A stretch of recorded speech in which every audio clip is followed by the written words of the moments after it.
नमस्कार। Dhirendra पुंडी news point में आप सभी का एक बार फिर से स्वागत है और मेरे साथ आप देख रहे हैं ओमकार सर को। बहुत ही मेरे सीनियर हैं और सर का बहुत बहुत स्वागत है। वैसे भी सीनियर हैं और घर के भी हैं, तो इसीलिए उनका हर बार हम लोग जब चर्चा करते हैं तो उसमें घर की चर्चाएं भी जुड़ जाती हैं। लेकिन आज तो सर बड़ा इंटरेस्टिंग हो गया। मतलब कल हम लोग जब रात में देख रहे थे कि राहुल गांधी ने बड़ा चिंता व्यक्त की है और उन्होंने एक नई वेबसाइट लॉन्च कर दी है। उन्होंने ये कह दिया है कि साहब अपना आधिकारिक वेबसाइट लॉन्च की है, ऑनलाइन प्लेटफॉर्म आवाज भारत की। उन्होंने अपनी चिंताएं बताने के लिए लोगों को प्रोत्साहित किया है। उन्होंने कहा हम वायु प्रदूषण की भारी कीमत चुका रहे हैं अपनी सेहत और अपनी आर्थिकी के साथ। लेकिन उन्होंने ये भी कहा बच्चे और बुजुर्ग सबसे अधिक परेशान हैं। लेकिन उनकी बातों को सुनने के बाद कल मुझे लगा कि उनकी पार्टी में जो लोग परेशान है इस बात को राहुल गांधी कितना आसानी से समझ गए, क्योंकि शकील अहमद ने कहा कि सबसे ज्यादा डरपोक असुरक्षित नेता है अभी। अब आपने देखा ही होगा कि साथ में आपके राशिद अल्वी, जिनको हम अक्सर देखते थे, जब कोई भी किसी से बाइट नहीं मिलती थी तो हम राशिद अल्वी से ले लेते थे। उन्होंने भी आखिरकार बाइट दे ही दी है कि भाई वो भी ये मान रहे हैं कि कोई नेता नहीं है और कोई लाइन नहीं है, कोई दिशा नहीं है। तो ये हो क्या रहा है सर?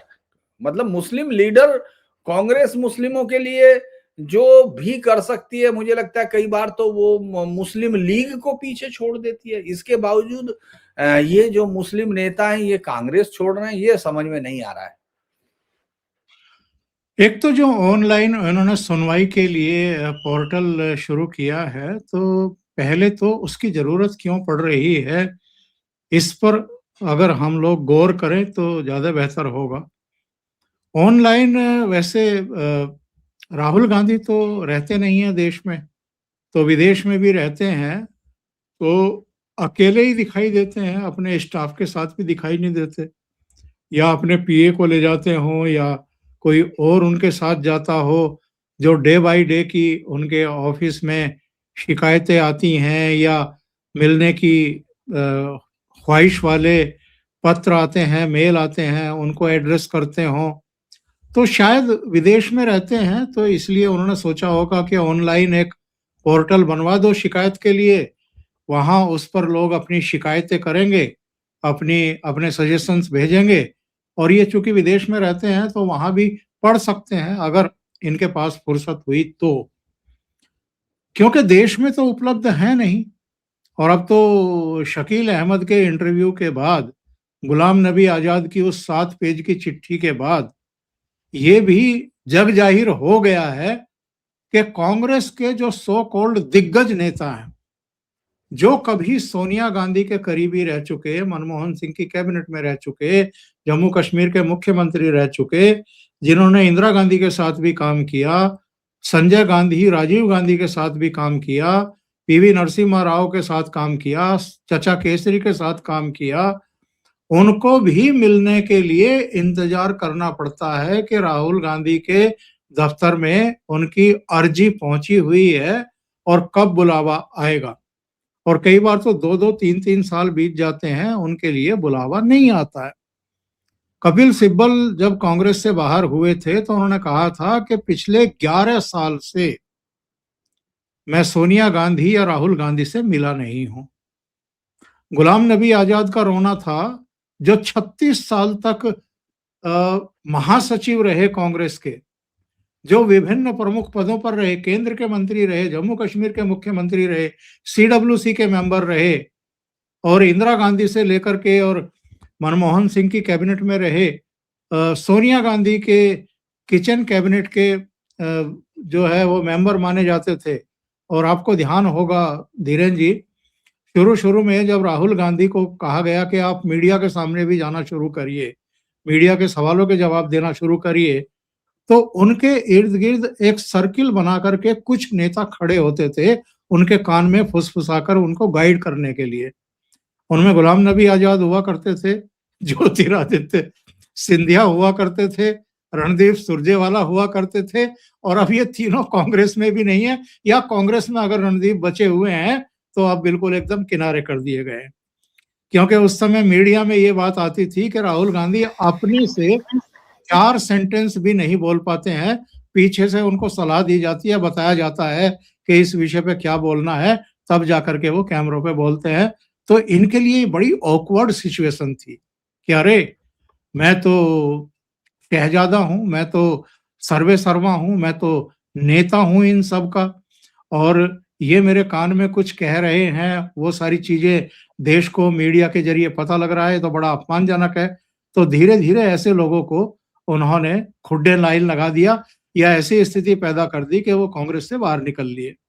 ज्योतिरादित्य सिंधिया अब मोदी सरकार में मंत्री हैं, इसी तरीके गुलाम नबी आजाद कांग्रेस से रुखसत हो चुके, और जो बाकी के नेता थे वो किनारे लग चुके, रणदीप वगैरह, फिर जयराम रमेश को ले आया गया। तो जो शकील अहमद ने कहा है वो किसी हद तक जो है वो सच से सामना करवाने वाली बिल्कुल सच्ची बात है। वरना कैप्टन अमरिंदर सिंह को याद करिए, जो जन नेता हुआ करते थे, जो मार्च लीडर माने जाते थे, और जो 2017 में अपने ही दम पर पंजाब में बहुमत लेकर के सरकार बनाने में कामयाब हुए थे। उन्होंने तो उस समय भी कहा था कि राहुल गांधी के या प्रियंका वाड्रा के आने की जरूरत नहीं है, हम लोग अपने आप चीजों को देख लेंगे, और वो सरकार बनाने में कामयाब हुए। लेकिन कहीं ना कहीं इनकी जो ईगो थी वो हर्ट हुई, और नतीजा ये हुआ कि 5वें साल में जाकर के जब चुनाव था, उससे कुछ समय पहले बिना कैप्टन अमरिंदर सिंह को बताए चंडीगढ़ में विधायक दल की बैठक बुलवा ली राहुल गांधी ने, और वहां पर नया सीएलपी लीडर चरणजीत सिंह चन्नी को चुन लिया गया, और कैप्टन अमरिंदर सिंह को बाद में पता लगा कि मीटिंग बुलाई गई है, और ये हालत पैदा कर दिए गए।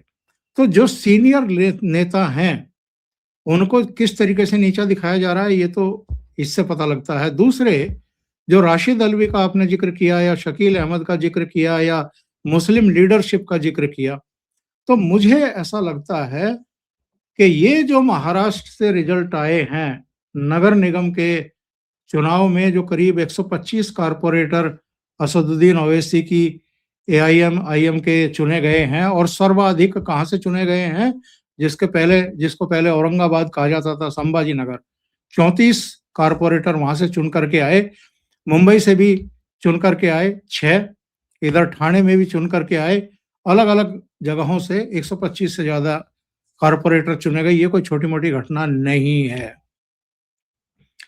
और जिस तरह की बॉडी लैंग्वेज इधर असदुद्दीन ओवैसी की भी और उनके कारपोरेटर की भी है,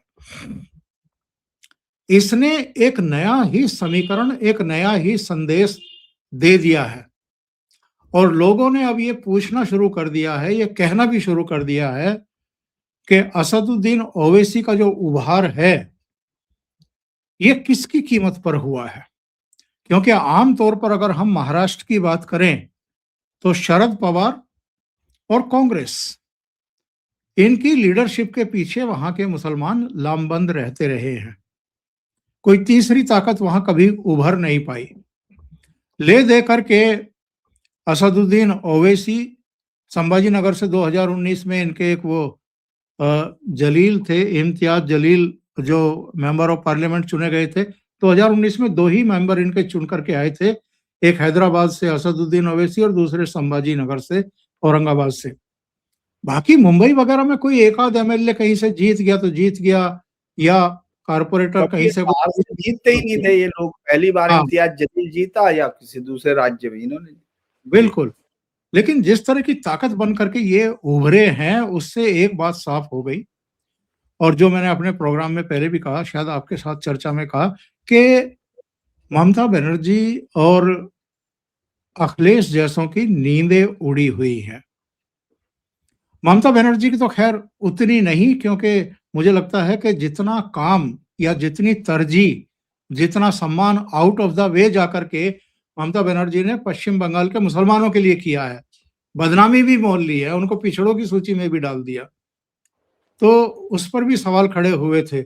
तो वहां का मुसलमान तो शायद ममता बनर्जी के पीछे अभी भी लामबंद रहेगा, क्योंकि वो ये देखेगा कि भाई अगर भारतीय जनता पार्टी उभरती है और उसकी संभावना बनती है, सरकार बनाने की पोजीशन में वो आती है, मुख्य लड़ाई में वो रहती है, तो फिर उसको हराने वाला कौन है? और अगर उसको हराता है तो फिर सरकार बनाने की स्थिति में कौन है? तो ऐसे में कोई असदुद्दीन ओवैसी हुमायूं कबीर के साथ आकर के गठबंधन करे या वामपंथियों या कांग्रेस के साथ, जो कांग्रेस के साथ तो मुमकिन दिखाई नहीं दे रहा है, पर वामपंथियों के साथ कोई अंडरस्टैंडिंग हो जाए, हुमायूं कबीर के साथ हो जाए। पिछले चुनाव में आप तो वहां थे, तो फुरफुरा शरीफ के साथ भी कुछ इस तरह की चर्चाएं चली थी। तो कई गुट वहां पर हैं। तो ऐसे में ये पश्चिम बंगाल में कितने कारगर होंगे ये देखना है, लेकिन उत्तर प्रदेश में तो मुझे लगता है कि अखिलेश यादव की रातों की नींद इस समय हराम हुई पड़ी है। और ये जो टूटन हम देख रहे हैं अभी, जो कभी मायावती के साथ हुआ करते थे, नसीमुद्दीन सिद्दीकी बहुत प्रभावी भूमिका में कैबिनेट मंत्री रहते थे, वो कांग्रेस में आ गए थे 3 साल पहले। उनका एकदम कांग्रेस को छोड़ना, राशिद अल्वी का वोकल होना और ये कहना कि मुस्लिम लीडरशिप का कांग्रेस में सम्मान नहीं है, या शकील अहमद की जो बयानबाजी इधर चल रही है, इससे पता चलता है कि कांग्रेस में भी अब मुस्लिम लीडरशिप का मोहभंग हो रहा है और वो किसी नए विकल्प की तलाश में अब निकल रही है।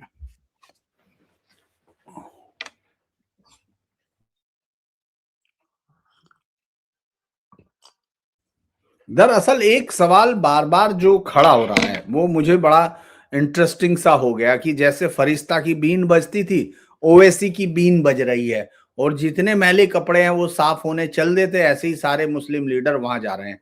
क्या आपको लगता है उत्तर प्रदेश में या इस तरह की जगह पर, एक तो कांग्रेस को बहुत दिन से मुसलमान जिंदा करते करते करते थक गया है, वो कभी अखिलेश को वोट देता है इसलिए कि कल को कांग्रेस जिंदा करेगा, फिर वो जिंदा करेगा, लेकिन एक साथ आप देखते हैं नसीमुद्दीन सिद्दीकी का पहले इस्तीफा आता है 2 दिन पहले, फिर उसमें से एकदम शकील अहमद का बयान आ जाता है, उसके साथ फिर आप देखते हैं अचानक राशिद अल्वी का बयान आ जाता है। ये सब इसके बाद जो बिहार का गया हुआ विधायक है उनमें भी एक मुस्लिम विधायक है, वो भी ये बोलता है कि ये सब, और इसके बाद अलग अलग जगह से जो कांग्रेस के जो मुस्लिम लीडर अगर कहीं बचे रह गए नाम के लिए, वो सबको अगर ओवैसी चुग ले गए तो कोई एक नया संगठन बनता है, मतलब कोई एक नई ताकत बनती हुई दिख रही है, क्योंकि मुसलमानों के अंदर क्या आपको लगता है अब उनके वोटर्स के अंदर ये आत्मविश्वास आ रहा है वापस कि साहब हम लोग फिर से अपनी पार्टी बना सकते हैं, हम जैसे हमने एक जमाने में मुस्लिम लीग खड़ी की, मैं ये नहीं कह रहा ये बंटवारे की बात कर रहे हैं, लेकिन वो तो मुसलमान के अलावा तो कोई वोट मिलता नहीं था उसको। तो इसी तरह से आपको लगता है कि ये दोबारा से एक ऐसा विश्वास हो सकता है और ये एक सोची समझी राजनीति का भी हिस्सा हो सकता है, क्योंकि अब जो कांग्रेस के मुसलमान नेता हैं अब वो कांग्रेस पे रहने की बजाय, जैसे हमने देखा आसिफ ने वहां अलग पार्टी बनाई जो मालेगांव में जो सबसे ज्यादा जीते, वो भी कांग्रेस का विधायक हुआ करता था, उसने अपनी बनाई इस्लाम पार्टी और वो जीत गया, सबसे ज्यादा सीटें उसको मिली वहां 34 के करीब जो कॉर्पोरेटर्स में। उसके बाद आप देखिए यही फिर दूसरे नंबर पे ये हो गया अपना ओवैसी। तो क्या ये जितने मुसलमान लीडर हैं ये इस तरफ बढ़ रहे हैं, क्या उम्मीद की जा सकती है? और क्योंकि इनके पास एक अच्छा ऑफर भी है, क्योंकि मुसलमान से ज्यादा सॉलिड वोट बैंक तो कहीं होता नहीं, जो एक साथ वोट करता है, जो शाम को मस्जिद से जो आवाज आएगी वो बता देगा कि हाँ ठीक है साहब इधर जाना है, तो वो अब आपको लगता है कि ये एक नया कॉलिशन बन सकता है, और ऐसे में जो मायावती है या अखिलेश है, क्योंकि देखिए वही चाल ये भी चल सकते हैं, जो चाल सेकुलर पार्टियों के नाम पे जातिवादी भयानक कास्टिस्ट पार्टियां जिनके पास कोई विजन तो होता नहीं है, उन्होंने चली कि भाई हम लोग अपनी जाति का वोट तुमको दे रहे, तुम हमारे पास आ जाओ, हम बीजेपी को रोक देंगे, और उन्होंने कई बार हराया, इस बात का उन्होंने फायदा भी लिया, और आखिर में क्या किया कि उन्होंने मुसलमानों की सुनना ही बंद कर दी थी, वो कह रहे थे तुम और जाओगे कहां, तो मुसलमानों ने जाने का ठिकाना खोज लिया, ऐसा लगता है आपको? देखिए थोड़ा सा हमें देखना पड़ेगा कि 2024 के लोकसभा चुनाव में क्या हुआ। लोकसभा चुनाव में तो जो गठबंधन था उत्तर प्रदेश में कांग्रेस और समाजवादी पार्टी का, मुसलमान ठुक करके इनके साथ खड़ा हुआ था, अलग अलग राज्यों में भी खड़ा हुआ था, और इसी वजह से ये 52 से 99 सीट पर पहुंचे हैं। और समाजवादी पार्टी जो 2014 और 2019 में केवल 5 पर ही सिमट करके दम तोड़ देती थी, वो भी उछल करके 37 सीटों पर पहुंची है। ये मुस्लिम वोटों की वजह से, और जो हिंदुओं में विभाजन हुआ उसकी वजह से हुआ था। लेकिन उसके बाद जो कुछ हुआ है, जैसे हरियाणा और जम्मू कश्मीर का एक साथ चुनाव हुआ, क्या हुआ जम्मू कश्मीर में?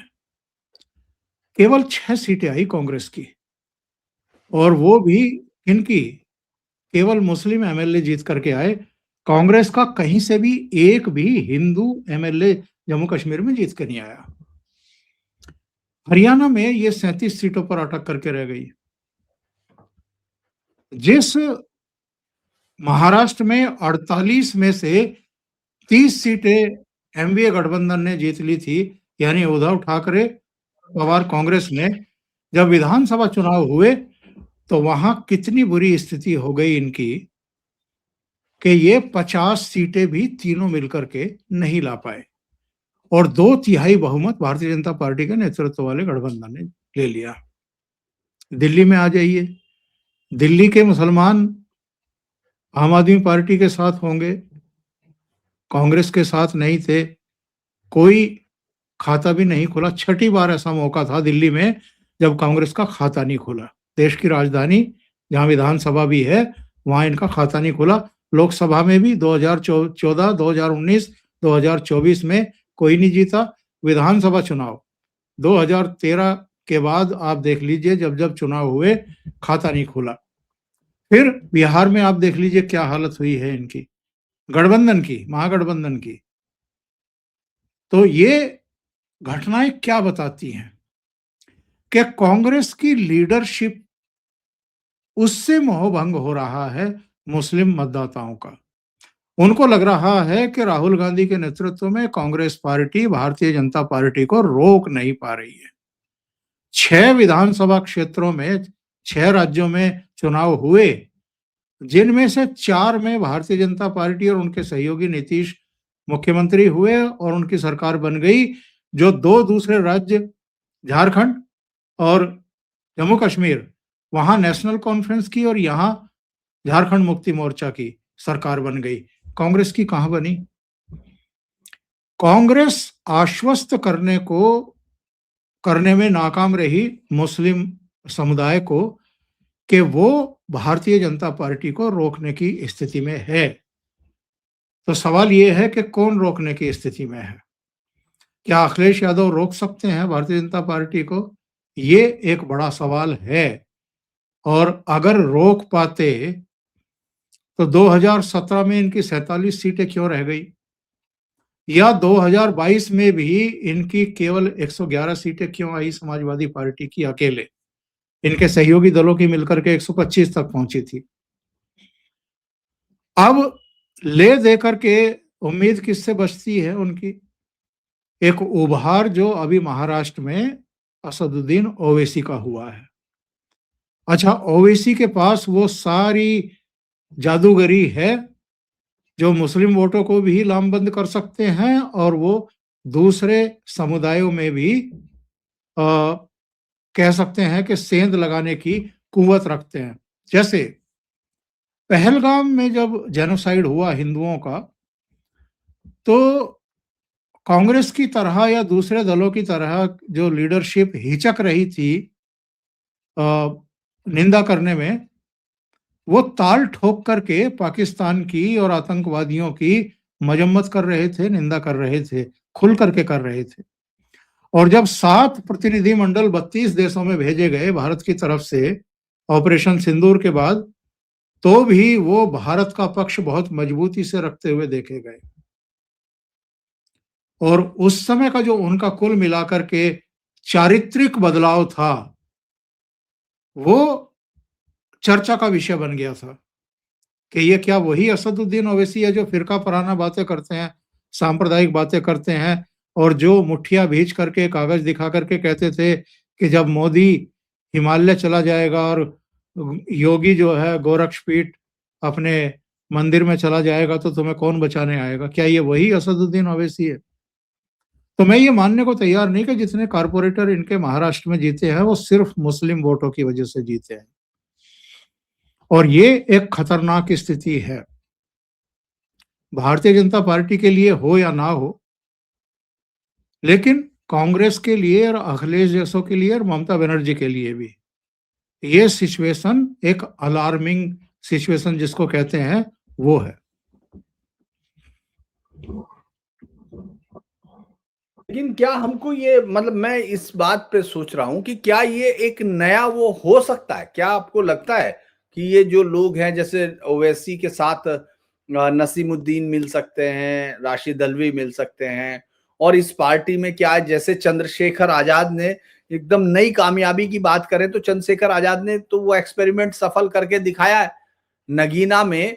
वहां जहां मुस्लिम बाहुल्य सीट है वहां वो दलित वोटों के साथ जोड़कर, जो पहले मायावती ने किया बहुत सक्सेसफुल, उससे पहले मुलायम सिंह ने किया, फिर मायावती ने किया, और उसके बाद अब आजाद ये कर रहा है। तो क्या ये आपको नहीं लगता मतलब एक नया जो पॉलिटिकल वो है कि ये मुस्लिम लीडरशिप अगर इकट्ठी होती है, उत्तर प्रदेश में बहुत सीटों पे ये फैसला कर सकते हैं कि अगर दलित वोटर्स को मिला लिया जाए, और अब वो अभी तक दलित लीडर या जो जातिवादी लीडर थे वो इनको बुला रहे थे, अब ये उनको बुलाएं एक कास्ट के तौर पर, और ये एक्सपेरिमेंट ब्राह्मण्स के साथ बसपा कर चुकी है।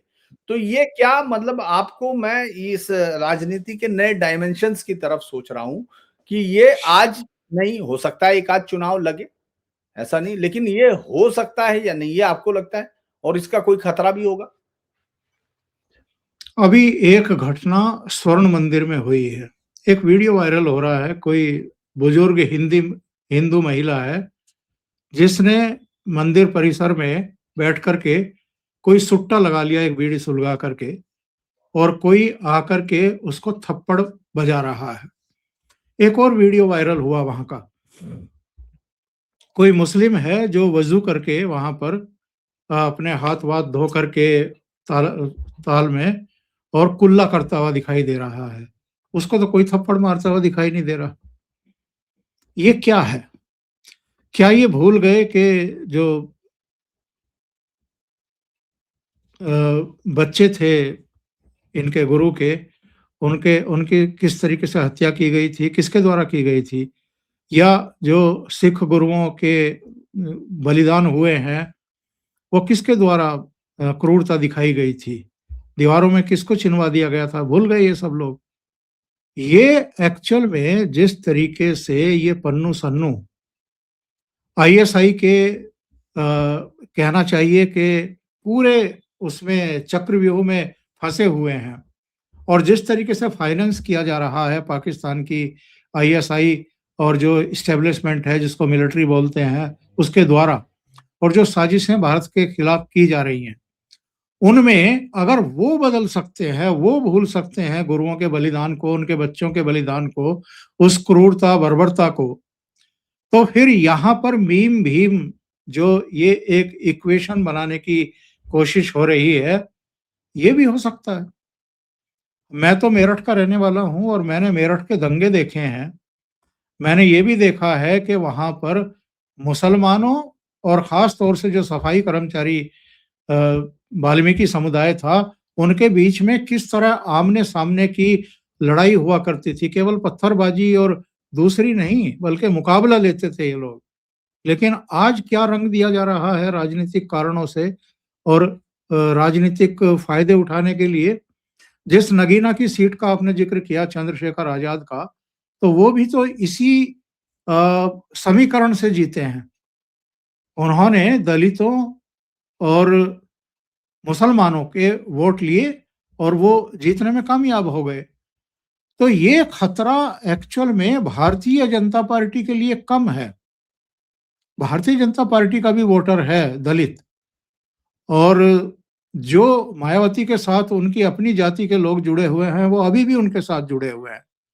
2022 के इलेक्शन में भी 12 दशमलव कुछ प्रतिशत वोट शेयर मायावती को रहा है, मिला है। भले ही उनकी एक सीट आई हो, लेकिन उतना वोट शेयर उनके पास अभी भी है जो 2007 में 30% से ऊपर चला गया था और 206 सीटें जीत करके वो इंडिपेंडेंटली मुख्यमंत्री बन गई थी। पर मरी गिरी हालत में भी 12% उनके पास है। तो अगर ये मीम भीम वाला मामला चल गया तो ये बेहद खतरनाक कॉम्बिनेशन होगा और ये अगेन मैं कहूंगा कि कांग्रेस के लिए, अखिलेश जैसों के लिए, जो अलग अलग राज्यों में मुस्लिम वोटों के तलबगार रहे हैं या जिनके कीमत पर वो विधानसभाओं में या सत्ता में पहुंचते रहे हैं, अपना बेस वोट बैंक उनके साथ मिला करके, उनके लिए खतरे की घंटी है।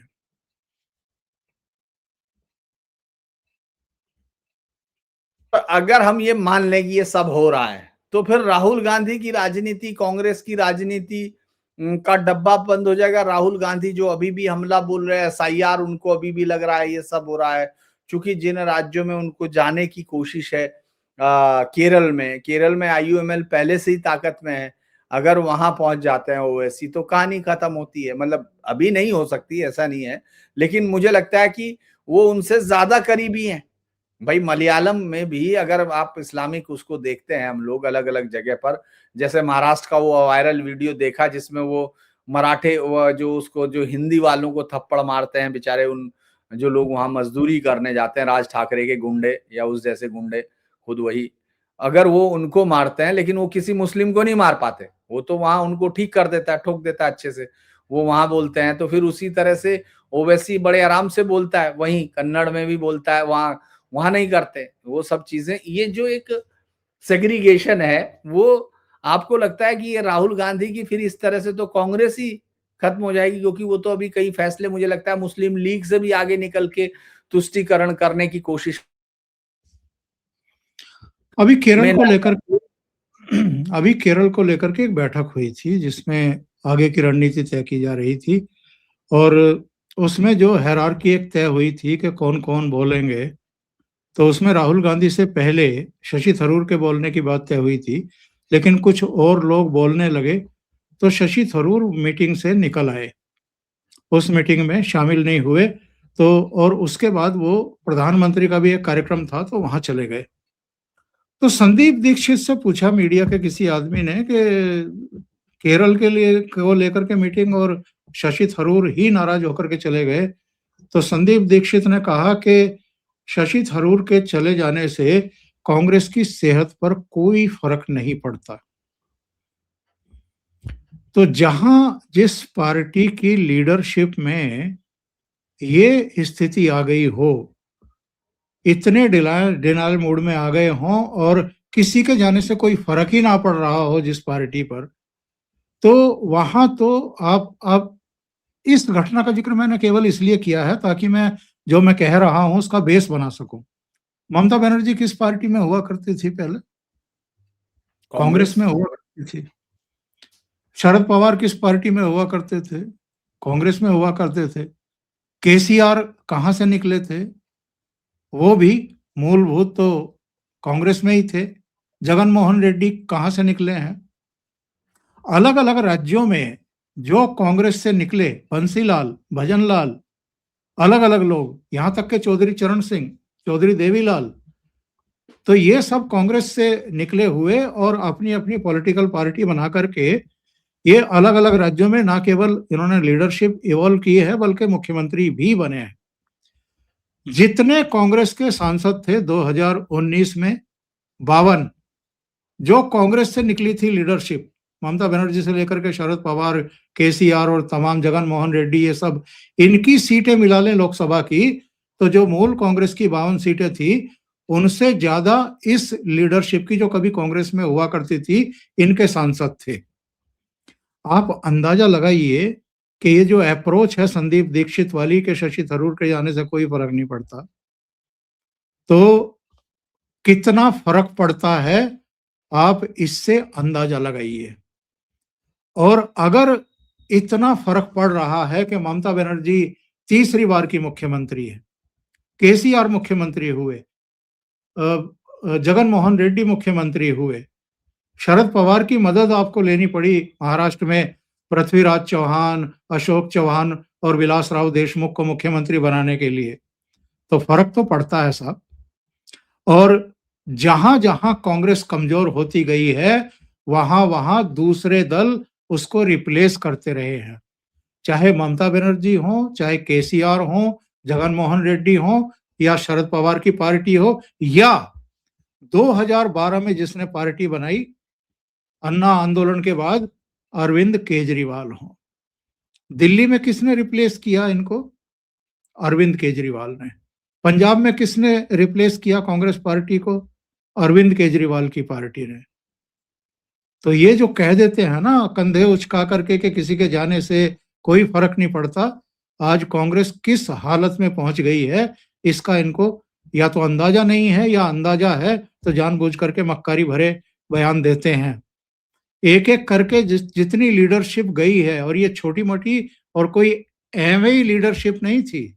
ज्योतिरादित्य सिंधिया से लेकर के आरपीएन सिंह, जितिन प्रसाद, सुस्मिता देव और आपके अशोक तंवर, ये सब इनके अपने अपने राज्यों में, अपने अपने क्षेत्रों में प्रभाव थे। और इनमें से कई तो राहुल गांधी की अपनी निजी कोठरी के चेहरे हैं। तो राहुल गांधी अगर अपने नजदीकियों को नहीं संभाल पा रहे हैं, उनको आश्वस्ति नहीं दे पा रहे हैं, तो आप अंदाजा लगा लो कि आने वाले समय में क्या हाल होने वाला है। तो मैं सर की इसी बात पे कहता हूं कि सर ने कहा कि कोई फर्क नहीं पड़ता, फर्क पड़ता तो है, लेकिन मैं कहता हूं वाकई कोई फर्क नहीं पड़ता, क्योंकि कांग्रेस अब उस हालत में पहुंच गई है कि उसके यहाँ कोई आने जाने का फर्क ही खत्म हो गया है। तो हम लोग सर आप जुड़े उसके लिए बहुत बहुत धन्यवाद। आप तमाम दर्शकों से अनुरोध है कि चैनल को लाइक कीजिए, सब्सक्राइब कीजिए, शेयर कीजिए। और आप में से ज्यादातर लोग तो ओंकार सर के चैनल पे जाते हैं, ओंकार चौधरी, लेकिन जो नहीं जाते वो वहां पहुंच के देखें और ये देखें कि अनुभव को पत्रकारिता में कैसे ढाला जाता है, उसको जाकर वहां तक समझे। और सर एक समाप्ति से पहले सभी को गणतंत्र दिवस की भी बहुत बहुत शुभकामनाएं। और आप सभी लोगों को गणतंत्र दिवस की वाकई बहुत बहुत शुभकामनाएं। तो आज के लिए इतना ही, फिर मुलाकात हो। आपका दिन शुभ हो सर, नमस्कार।